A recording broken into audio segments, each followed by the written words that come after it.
If you want to change sound EQ on the Realme Note 70T, then you can try to do so by opening the music app. Over here, once you open it, you should be able to tap on this purple button over here with two sliders. And we can select the equalizer and then go over here, tap on the equalizer in order to turn it on.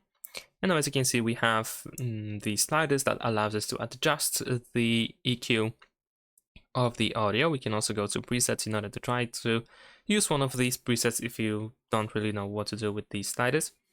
And there's also the bass booster slider. However, there is a chance that this equalizer won't work for you. So if that's the case, we need to download a third-party sound equalizer app from the Play Store, for example. So over here we can go to search and we can simply write something like equalizer. There we go. And you should be able to find a bunch of different apps. In my case, I'm going to use this one over here. So let's install it. I'm going to show you how to set it up and how it looks like. But feel free to try any other equalizer app if you don't like this one, for example, or if it doesn't work for you for some reason.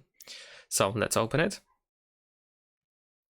And the setup is really easy. There is nothing much that we have to do. You just have to press I understand over here.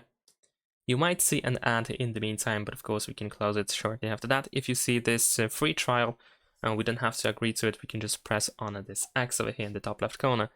Go next and then finish. And here is our equalizer, which we can easily turn on and off by just tapping on the switcher. We can also allow notifications.